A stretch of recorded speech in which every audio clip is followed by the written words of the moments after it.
부터 8절 말씀을 통해서 함께 짊어지는 공동체라는 제목으로 함께 말씀 듣도록 하겠습니다. 오늘 말씀은 우리 지난주 이제 8장의 말씀에 이어서 9장으로 넘어오는 말씀입니다. 우리 지난주 말씀 다 기억하시나요? 풍랑을 잠잠케 하셨던 예수님의 말씀입니다.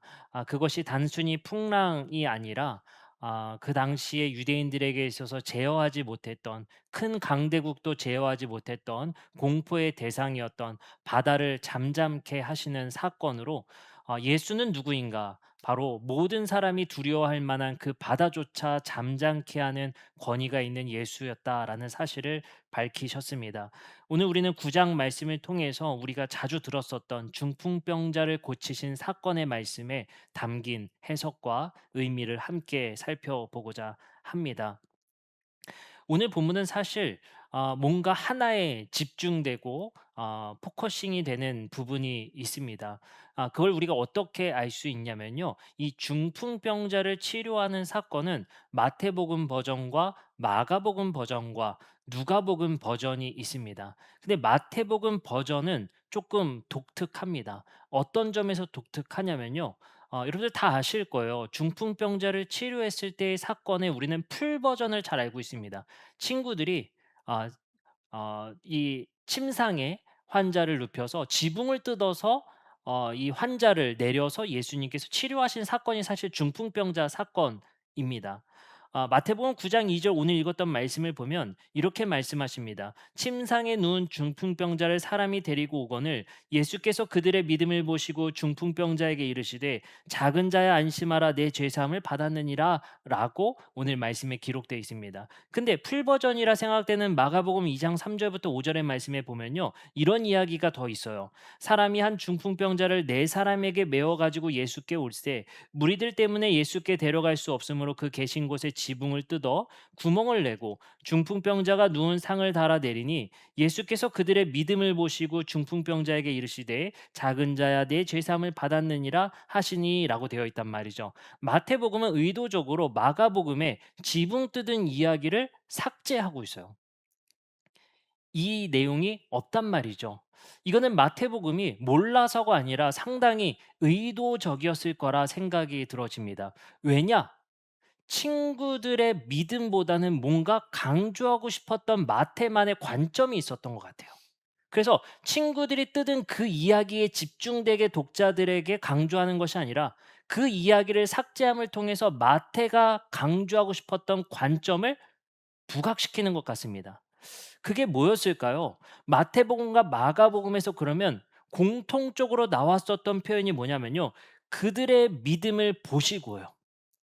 근데 그 믿음의 행위는 삭제되는 게 마태복음입니다. 그러면 우린 여기서 예수님께서 그들의 믿음을 보셨다를 강조하기 위해서 심지어 그들의 행동은 삭제시켜 버렸어요. 그러면 여기서 마태가 강조하고 싶었던 관점은 무엇이었을지 생각해 봐야 됩니다. 그것은 뭐냐면요. 마태복음 9장 6 절의 말씀에 이렇게 쓰여 있습니다. 그러나 인자가 세상에서 죄를 사하는 권세가 있는 줄을 너희가 알게 하려 하노라 하시고 중풍병자에게 말씀하시되 일어나 내 침상을 가지고 집으로 가라 하시니라고 말씀하십니다. 여기서 뭐라고 하냐면요. 죄를 사하는 권능이 있는 줄 너희에게 알게 하려고 한다라고 얘기를 해요. 근데 신기하게도요. 마태복음의 내러티브에 이 이야기가 강조되어 있습니다. 다시 말하면 마태복음의 친구들의 행위를 삭제함을 통해서 마태가 강조하고 싶은 관점은 뭐에 집중시키고 싶은 거요? 지붕 뜯는 게 아니라 예수님의 권능이라는 것에 집중시켜 주고 싶었던 것 같아요. 왜 그러냐면요. 마태복음 7장으로 넘어가 봅시다. 우리 한참 앞장이죠. 28절부터 29절에 산상수훈하시고 산에 내려오셔서 이런 말씀이 쓰여 있습니다. 예수께서 이 말씀을 마치심에 무리들이 그의 가르침에 놀라니 이는 그 가르치는 것이 권위 있는 자와 같고 권세, 권위 같은 단어가 쓰여져 있습니다. 여기서도 뭘 강조해요? 산상수훈하고 내려오셔서 그분이 권위 있는 분 같았다라고 강조하고 있어요. 그들은 서기관 같지 않더라라고 표현합니다. 여기서도 뭘 강조하고 싶어요? 산상수훈의 맨 마지막에 강조는 서기관과 달랐다. 그분의 권위는 남달랐다. 이걸 강조하고 있어요. 그리고 말씀을 넘어와서 8 장의 말씀에 어떤 사건이 나타나면요. 백부장의 믿음이 있습니다. 백부장이 하인을 고치는 사건 속에서 예수님이 백부장을 칭찬하시죠. 그때 백부장이 무엇을 칭찬했다고 했죠? 자기 객관화였어요. 나는 권위가 뭔지를 알고 있습니다. 세상의 권세가 뭔지 알고 누가 위고 누가 아래인지를 아는 군인입니다. 당신이 말만 하면 됩니다.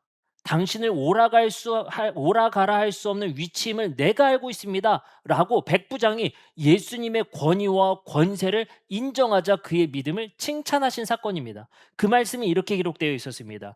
나도 남의 수하에 있는 사람이요 내 아래에도 군사가 있으니 아래 위를 안다는 거예요. 그리고 말합니다. 이더러 가라 하면 가고 저더러 오라 하면 오고 내 종도로 이것을 하라 하면 하나이다. 나는 알고 있습니다. 누가 권위 있고 누가 권세 있는 분인 것을 알고 있습니다의 고백이 바로 백부장의 고백이었습니다. 그리고 오늘 우리가 읽었었던 중풍병자의 말씀 속에서도 예수님이 하신 말씀에 다시 한번 보면 이렇게 말씀하셨다고 했죠. 죄를 사하는 권세가 있는 줄 너에게 알게 하려고 한 것이다. 이 사건은 이렇게 말씀하십니다. 그리고 마태복음의 가장 마지막 장이라고 할 수 있는 28장 18절에 이렇게 말씀하십니다. 예수께서 나와 말씀하여 이르시되 하늘과 땅의 모든 권세를 내게 주셨으니 어려우시겠지만 한 가지만 기억해 보시면 될 것 같아요. 마태는 의도적으로 무엇을 강조하고 싶어요? 예수의 권위, 예수의 권세를 강조하고 싶은 거예요. 그걸 강조하고 싶은데 사람들이 자꾸 뭘 봐요? 자꾸 뭘 설교해요? 지붕 뜯은 친구들의 이야기.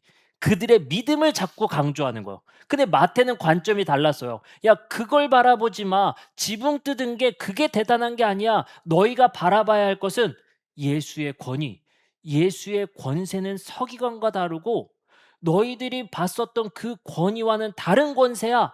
이거를 마태는 강조하고 말하고 싶었던 것 같아요. 자, 그러면 우리는 생각해 봅시다. 예수님께서 받은 그 권위라는 것, 마태가 그토록 강조하고 싶었던 그 권세가 무엇을 의미했길래 그토록 강조하고 싶었을까요? 다니엘서 7장 13절에서 14절의 구약의 예언에 보면 이런 말씀이 있습니다. 다니엘이 환상을 보는데요. 이렇게 말합니다. 내가 또 밤 환상 중에 보니 인자 같은 이가 하늘 구름을 타고 와서 옛적부터 항상 계신 이에게 나아가 그 앞에 인도되매 그에게 뭘 줘요? 권세와 영광과 나라를 주시고 모든 백성과 나라들과 다른 언어를 말하는 모든 자들이 그를 섬기게 하였으니 그의 권세는 소멸되지 아니하는 영원한 권세요 그의 나라는 멸망하지 아니할 것이니라라고 예언되어져 있단 말이에요. 하나님이 인자 같은 이에게 권세와 영광과 나라를 줄 거라는 예언이 있었다라는 겁니다. 근데 예수님의 자의식, 예수님은 어떻게 이해했냐? 6절에 이렇게 말씀하십니다. 다시 한번 읽어볼게요. 그러나 누가요? 인자, 다니엘서의 그 인자가 세상에서 죄를 사하는 권세가 있는 줄 너에게 알려주고자 이 일을 했다. 바로 다니엘서 7장의 그가 나다. 나는 누구인가? 나는 바다를 잠잠케 하는 예수이며 그리고 인자 같은 이로서 그 권세를 부여받은 이가 바로 나다라는 것을 마태는 강조하고 싶었던 것 같아요. 관점이 달랐던 것 같아요. 같은 사건을 두고 다르게 이해했던 것 같습니다. 마태는 중풍병자를 고친 그 사건이 친구에게 관심을 둔 것이 아니라 뭐에 관심을 뒀어요? 예수의 권세, 예수의 권위, 그것에 관심이 있었던 것 같습니다. 우리는 계속 이 말씀을 이어가 봤으면 좋겠습니다. 하나님께서 부여한 또는 예수가 부여받은 권세는 다니엘서에 예언되었던 나라를 통치할 권세와 권능이었습니다. 근데 여기서 마태복음은 아주 독특한 이야기를 끼워 넣습니다. 이게 풀 버전이었던 마가복음 버전에 또 없던 이야기이고 우리 성서를 해석하는 학자들과 많은 이들에게도 어려움을 주는 한 구절이 있습니다. 마태복음 9장 8절에 이렇게 말씀은 이어집니다. 무리가 보고 두려워하며 이 권능을 사람에게 주신 하나님께 영광을 돌리더라라고 말씀이 쓰여 있어요. 그 사건을 보고 사람들이 어떻게 했대요? 하나님께 영광을 돌렸대요. 근데 여기서 난제 하나가 있습니다. 이런 권능을 사람에게 주신 하나님께 영광을 돌리더라라고 쓰였어요. 근데 이게 원문에선 사실 이렇게 쓰여 있습니다. 이런 권능을 사람들에게 주신 하나님께 영광을 돌리니라라고 쓰여 있어요. 사람에게가 아니라 사람들이라고 복수로 쓰여 있단 말이에요. 그건 무엇을 의미할 것인가를 우리는 고민할 수밖에 없습니다. 사람들이 영광을 돌리고 하나님께 영광을 돌린 게요. 하나님께서 주신 그 권능이 예수에게 이 권능을 주셔서 하나님께 영광을 돌린 게 아니라 사람들에게 줘서 하나님께 영광을 돌렸다는 거야. 이게 도대체 무슨 말일까 헷갈릴 수밖에 없습니다. 이게 내용이 이어지질 않잖아요. 예수에게 하나님께서 권세를 줘서 영광을 돌렸다면 이어지지만 사람들에게 주신 것에 감사해서 영광을 돌렸다는 거예요. 이것도 마태가 강조하고 싶었던 한 관점이었던 것 같습니다. 마태복음 16장 18절부터 19절의 말씀에 보면 한 가지 힌트가 있습니다. 베드로에게 예수님은 이렇게 말씀하십니다. 또 내가 내게 이르노니 너는 베드로라. 내가 이 반석 위에 내 교회를 세우리니 음부의 권세가 이기지 못하는 권세를 너에게 주겠다라고 말씀하세요. 근데 그게 뭐냐? 이렇게 말씀하셨잖아요. 베드로 내가 이 반석 위에 내 교회를 세울 것인데 음부의 권세가 이기지 못하는 권세가 교회에게 있을 거라고 예언하셨어요. 그리고 말씀하십니다. 19절. 내가 천국 열쇠를 내게 주리니 내가 땅에서 무엇이든지 매면 하늘에서도 매일 것이요 내가 땅에서 무엇이든지 풀면 하늘에서도 풀리리라 하시고 라고 예수님께서 말씀하십니다. 이 말씀을 통해 우리는 뭘 알 수 있냐면요. 예수님이 자기가 하나님께 받은 권세를 교회에게 줄 거란 얘기를 하시고 있는 거예요. 그리고 마태복음 28장 18절부터 20절의 말씀에 보면 이렇게 말씀하십니다. 예수께서 나와 말씀하여 이르시되 하늘과 땅의 모든 권세를 나에게 주셨으니 이제 그러므로 너희는 가서 모든 민족을 제자로 삼아 아버지와 아들과 성령의 이름으로 세례를 베풀고 내가 너에게 분부한 모든 것을 가르쳐 지키게 하라. 볼지어다 내가 세상 끝날까지 너희와 함께 있으리라 하시니라라고 말씀하세요. 이게 마지막 명령하시고 승천하시기 전 마지막 명령이란 말이에요. 근데 이 말씀이 뭡니까? 하나님이 나에게 권세를 주셨으니 그러므로 너희는 이 권세를 가지고 모든 민족과 제자로 삼아 아버지와 아들과 성령의 이름으로 세례를 베풀라라고 자신의 권세를 교회에게 이양하고 있는 것입니다. 그래서 마태복음에 사람들에게 권세 주신 것에 하나님께 영광을 돌렸다는 표현에 암시적으로 그 사람들은 교회라는 것을 알 수가 있어요. 사람들의 모임이 뭐요? 교회인 겁니다. 하나님은 그 권세와 권능을 교회에게 예수 그리스도를 통해 이양하시게 됩니다. 이제 교회는 그 권세와 권능을 이임받은 공동체가 바로 교회가 되게 됩니다. 근데 여기서 우리는 한 가지 생각해 볼 관점이 있습니다. 예수님은 분명히 하나님께 권세를 받았습니다. 그건 다니엘서의 예언이었고 나라를 통치할 권세였습니다. 근데 잘 생각해 보시기 바랍니다. 예수는 이 권위를 어디에 사용했습니까? 예수는 이 권위와 권세를 로마의 황제들과 같이 폭력에 사용하지 않고 이 권세와 권능을 함부로 사용하지 않고 예수는 제자들 앞에 무릎을 꿇고 그들의 발을 씻기는 권세를 사용하십니다. 당신의 권세를 통해 당신의 권위를 통해 약자들을 치료하십니다. 그리고 그들을 용서하십니다. 예수는 철저하게 자기가 받은 권세와 권위를 함부로 남용하지 않습니다. 폭력의 권위가 아니라 섬김의 권위로 사람들을 섬기고 사람들을 사랑하십니다. 그러면 우린 여기서 질문을 던지게 됩니다. 교회가 예수로부터 위임받은 이 권위는 어떤 권위예요? 세상을 섬기는 권위인 거예요. 세상에 함부로 하는 권세와 권위가 아니라 세상에 예수가 제자들의 발을 씻기신 것 같은 섬김의 권위를 우리에게 부여하신 겁니다. 그런데 지금의 교회는 어떻습니까? 예수에게 위임받은 그 권위와 권세를 가지고 혹여나 사람들에게 천국과 지옥으로 나눠가며 우리는 세상 사람들에게 함부로 말을 하거나 함부로 종교적 강요를 하고 있진 않습니까? 그것이 우리의 권위인 마냥 하나님께서 주신 사명인 마냥 함부로 하고 있진 않습니까? 그것이 마치 하나님의 뜻인 것 마냥 우리는 함부로 하고 있지 않습니까? 예수는 하나님께서 주신 권위를 그렇게 사용하지 않습니다. 누군가를 정죄하는 데 사용하지 아니하십니다. 하나님께 위임받은 그 권위를 철저하게 외면받은 이들을 섬기는 데 사용하십니다. 당신의 장점이 있었습니다. 치료하실 권세였습니다. 근데 그것을 자신의 유익에 사용하지 아니하시고 십자가를 회피하는 데 사용하지 아니하시고 그것이 필요한 이들에게 기꺼이 나눠 주십니다. 이것이 예수가 부여받은 권위의 사용이었고 이 권위를 우리 교회에게 위임하셨습니다.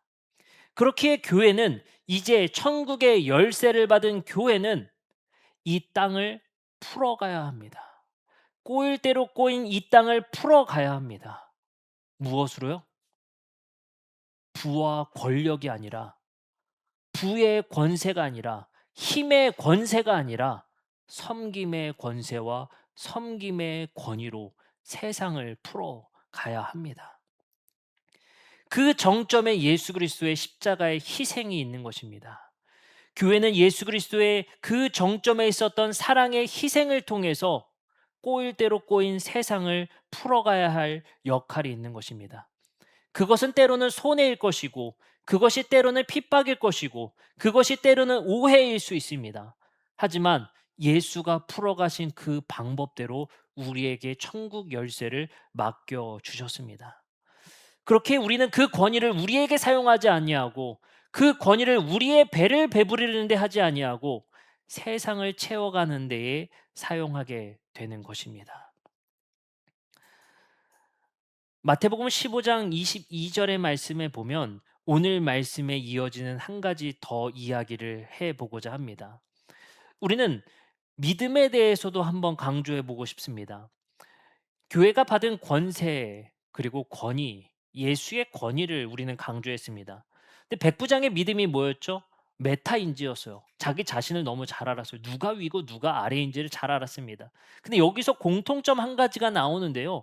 백부장도 그렇고 중풍병자도 그렇고 사실 백부장의 하인의 믿음은 없고요. 중풍병자 자신의 믿음은 없습니다. 다 누구의 믿음이요? 중풍병자의 친구들의 믿음. 하인의 믿음이 아니라 백부장의 믿음입니다. 근데 이 패턴이 또 이어집니다. 마태복음 15장 22절에 보면 또 한 가지 에피소드가 나오는데요. 이 에피소드는 이렇게 이어집니다. 가나안 여자 하나가 그 지경에 나와서 소리질러 이르되 주 다윗의 자손이여 나를 불쌍히 여기소서 내 딸이 귀신 들렸나이다. 이것도 가나안 여인이 아니에요. 누구예요? 내 딸. 여기도 내 딸의 믿음이 아니라 가나안 여인의 믿음이 강조되어 있습니다. 이 여자는 이렇게 말합니다. 여자가 와서 예수께 절하며 이르되 주여 저를 도우소서. 대답하여 이르시되 자녀의 떡을 취하여 개들에게 던짐이 마땅하지 아니하니라 말씀하십니다. 그 여자가 말합니다. 주여 그 말이 옳습니다. 그러나 개들도 제 주인의 상에서 떨어지는 부스러기를 먹나이다. 이 고백이 뭐냐면요. 내 위치를 너무 잘 알고 있습니다. 라고 가나안 여인은 말합니다. 예수의 권위와 권세를 볼 줄 아는 눈이 있었어요. 근데 공통점이 뭐라고요? 백부장의 믿음, 중풍병자 친구들의 믿음, 가나안 여자의 믿음. 이것은 병든 자와 귀신 들린 자 당사자들의 믿음이 아니라 백부장과 중풍병자와 가나안 여자라는 그 주변이들의 믿음을 통해 대상자가 치료받는 이야기의 에피소드가 이어진다는 것입니다. 여기서 우리는 한 가지 주목해 봐야 할 것이 있습니다. 어쩌면 이것이 교회일 수 있겠다라는 생각이 듭니다. 교회는 세상을 중보합니다. 믿음 없는 사람을 위해 중보합니다. 그들의 믿음을 통해 하나님이 역사하시는 것 당연합니다. 하지만 믿음 없는 이들을 위한 교회의 중보를 통해서도 역사하십니다. 내 아버지의 믿음이 없습니까? 내 가족의 믿음이 없습니까? 어쩌면 믿음 없는 백부장의 하인과 같은 처지 아니겠습니까? 그러나 백부장의 믿음을 통해 치료하십니다. 그러나 중풍병자 친구들의 열정과 믿음을 통해 치료하십니다. 가나안 여인의 딸은 예수를 알지도 못하나 가나안 여인의 믿음을 통해 치료하십니다. 어떻습니까? 우리는 세상에 믿지 않는 사람들을 위한 간절함이 있습니까? 내 가족의 믿음 없음에 간절함이 있습니까? 안타까움이 있습니까? 근데 안타까운 점에 하나님은 어떻게 역사하십니까? 믿음 없는 이들을 위한 교회의 중보를 통해 일하신다는 거예요. 이것을 믿으시기 바랍니다. 내 딸이 교회 안 나와서 걱정되죠. 내 아들이 교회 안 나와서 걱정되죠. 불안하시죠. 걱정되죠. 여러분들의 믿음을 통해 하나님이 역사하실 거라 믿습니다. 그것이 교회의 중보자의 역할인 겁니다. 이름조차 등장하지 않았던 그 아무 상관없었던 사람들이 치료받고 하나님의 은혜를 경험케 됩니다. 여러분들, 교회 다니는 사람들만을 위해서 중보하지 마세요. 내 주변에 교회와 아무 상관없는 사람이 여러분들의 믿음의 고백을 통해 하나님이 은혜 베푸실 거라 믿습니다. 그것이 하나님의 넓음이며 하나님의 사랑인 줄 믿습니다. 저는요, 우리 교회를 그리고 우리 말씀을 보면 볼수록 속 좁은 하나님을 만들지 않았으면 좋겠어요. 그가 여기 나와야 돼 머리끄댕이 잡고 나오면 좋겠죠. 돼요? 안 되죠. 그러나 하나님은 그렇게 속 좁은 하나님이 아니라 그가 하나님을 몰라도 그가 믿음 없어도 여러분의 믿음을 통해 그들에게 은혜 베푸실 넉넉한 하나님을 믿으시기 바랍니다. 그것이 우리가 믿는 하나님이에요. 그 넉넉함을 소유한 분이 우리가 믿는 하나님인 줄 믿습니다. 오늘 말씀에 이제 후반부의 말씀을 함께 보고자 합니다. 예수는 그의 죄 사함을 통해 그 중풍병자를 치료하십니다. 근데 예수님은 독특하게도 오늘 말씀에 강조되는 바 그의 권세뿐만 아니라 죄 사함으로 그를 치료하십니다. 죄 사함으로 치료하셨다. 여기서 굉장히 중요한 암시가 있습니다. 죄 사함에 대한 의미입니다. 레위기 25장 8절부터 10절의 말씀에 보면 가장 중요한 속죄일, 대속죄일에 하나님께서는 그들에게 이렇게 말씀하십니다. 너는 7 안식년을 계수할지니 이는 7년이 7번인 줄 안식년 7번 동안 곧 49년이라. 77에 49년이 된 거예요. 이제 속죄일 하다가 대속죄일이 와요. 그게 49년 차입니다. 49년 다음에 50년 차에 희년이라고 해서 뿔을 불면서 그날은 완벽하게 전부 다 속죄되는 대속죄일이 나요. 가장 큰 축제입니다.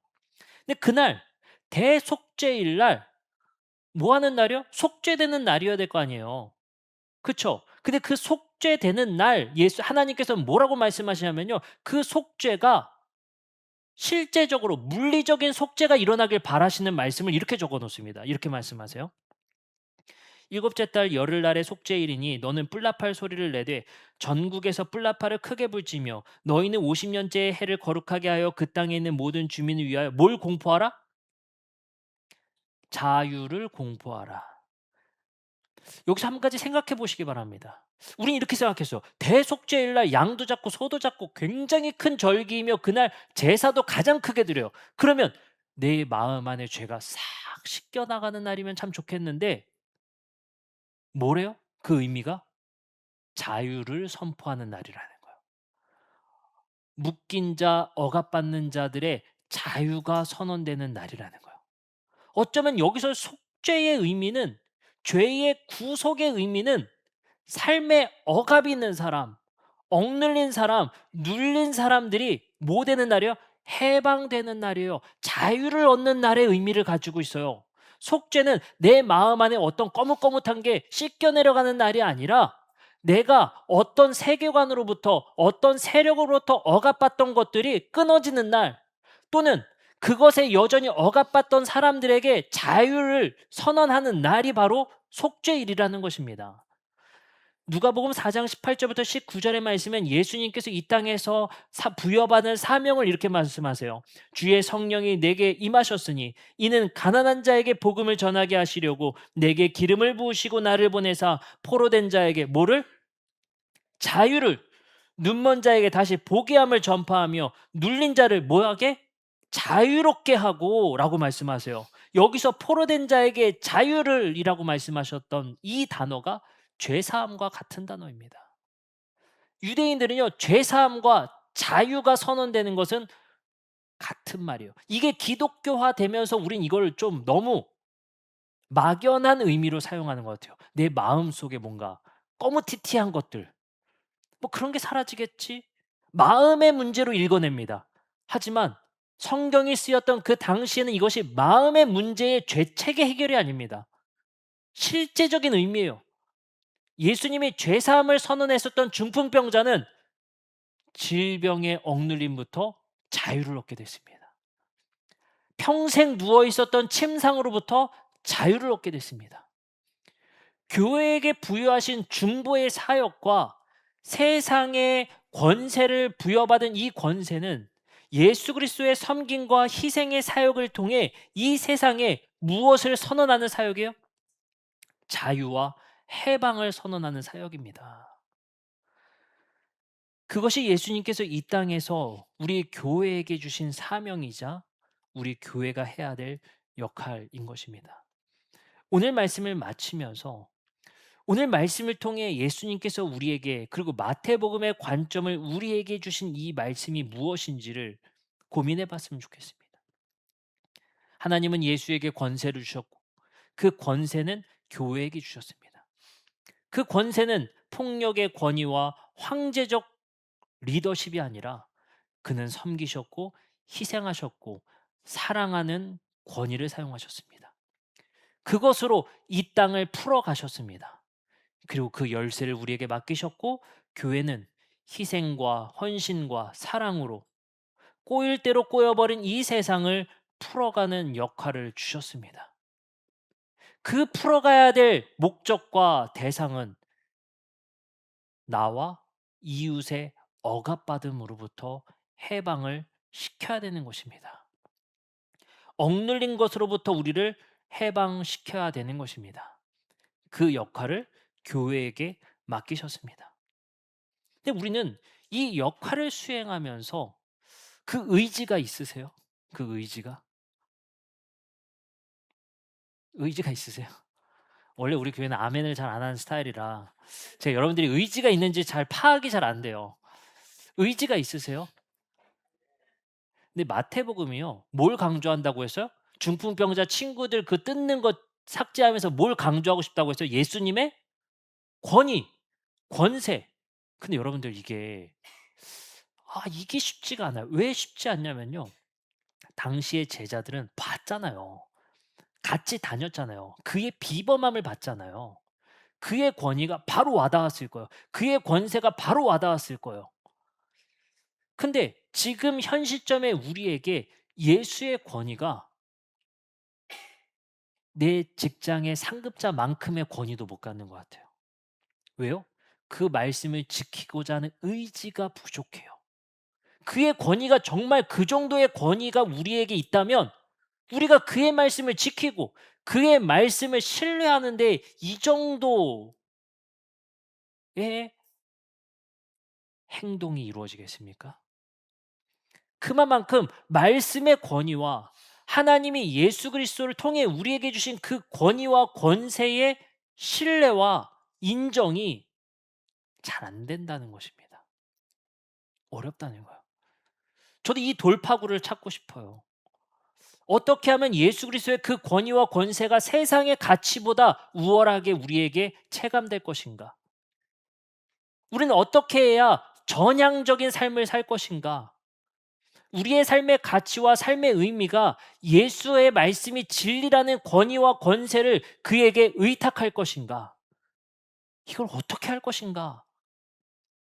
근데 마태복음의 말씀에 한 가지 힌트를 주시는 것 같습니다.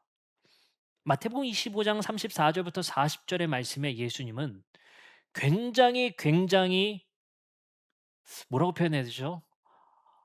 어 굉장히 어 공포를 주십니다. 그 말씀이 뭐냐면요. 양과 염소를 나누시겠다라는 말씀입니다. 근데 예수님께서 양과 염소를 구분짓겠다라는 말씀 속에서 양의 편에 선 사람들에게 하시는 말씀을 잘 주목해서 봤으면 좋겠어요. 이것을 여러분들 이렇게 읽으셨으면 좋겠습니다. 하나님의 권위와 권세를 우리 인간은 체감하기 어렵습니다. 실제적인 우리가 섬기는 대통령보다 황제의 권위보다 보이지 않는 분의 권위를 우리의 일상에서 우리에게 체감시키기가 쉽지 않습니다. 그래서 성경은 때때로 우리에게 말씀을 통해서 강조하시고 달래기도 하시고 위협하기도 하시고 우리에게 협박하시기도 합니다. 왜요? 그만큼 인간은 체감하기 힘들기에 하나님은 우리에게 많은 방식들과 방법을 통해서 우리에게 강조하시고 주목하게 하시는 것 같습니다. 그중에 예수님께서는 제자들에게 이렇게 말씀하십니다. 그때 임금이 그 오른편에 있는 자들에게 이르시되 내 아버지께 복받을 자들이여 나와 창세로부터 너희를 위하여 예비된 나라를 상속받을 것이다. 이거 굉장히 우리에게 메리트가 있지 않나요? 오, 굉장히 좋은데 내 아버지께 복받을 자들이요 그 오른편에 있는 자들에게 말씀하십니다. 그리고 그에게 말씀하시기를 너희를 위하여 예비된 나라를 상속받을 것이다. 너희들에게 뭐가 있대요? 권한이 있다. 말씀하세요. 그리고 이렇게 말씀하십니다. 그 오른편에 있는 자들의 자격입니다. 그들은 내가 줄일 때에 너희가 먹을 것을 주었고 목마를 때에 마시게 하였고 나그네 되었을 때에 영접하였고 헐 벗었을 때에 옷을 입혔고 병들었을 때에 돌보았고 옥에 갇혔을 때 와서 보았느니라. 이에 오른편에 있을 거라 여겨졌던 의인들이 대답하여 이르되 주여 우리가 어느 때에 주께서 줄이신 것을 보고 음식을 대접하였으며 목마르신 것을 보고 마시게 하였나이까. 이 말씀이 뭐냐면 나는 주님을 본 적이 없습니다. 나는 임금 당신을 본 적이 없습니다. 근데 어찌 나에게 이런 말씀을 하십니까? 라고 말하는 거예요. 어느 때에 나그네 되신 것을 보고 영접하였으며 헐벗으신 것을 보고 옷 입혔나이까 우린 본 적이 없습니다. 어느 때에 당신이 병드신 것이나 당신이 옷에 갇힌 것을 보고 가서 배웠나이까 우리는 그런 적이 없습니다. 임금이 대답하여 이르시되 내가 진실로 너에게 이르노니 너희가 여기 내 형제 중에 지극히 작은 자 하나에게 한 것이 곧 내게 한 것이다 라고 말씀하십니다. 나는 당신을 본 적도 없고 당신을 알지도 못합니다. 그저 임금이 말합니다. 여기에 지극히 작은 자 하나에게 한 것이 나에게 한 것이다 라고 말씀을 하세요. 이 말씀을 우리는 이렇게 생각해 봤으면 좋겠습니다. 그래, 우리는 왜 중보자의 교회의 역할을 감당해야 되는가? 우리는 왜 이 일을 해야 하는가? 우리는 왜 희생의 섬김의 역할을 해야 하는가? 우리는 왜 예수와 같은 삶을 살아가야 하는가? 물론 달콤한 말로 우리에게 동기부여하십니다. 복받을 자들이여 예비된 나라를 상속받을 것이다. 그래, 이것이 동기부여되어 우리에게 열정을 줄 수 있습니다. 근데 여기서 한 가지에 집중해 보셨으면 좋겠습니다. 그때 임금이 그 오른편에 있는 자들에게 말씀하십니다. 여기서 오른편이 뭡니까? 가장 가까이 믿을 만한 사람을 오른편에 있는 사람이라고 말합니다.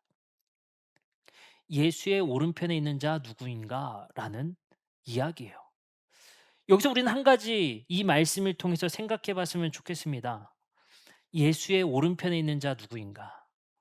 바로 오늘 말씀의 권위와 권세를 행하고 실천하는 자들이 받을 가장 큰 복이 예수의 우편에 있을 사람들이라는 것입니다.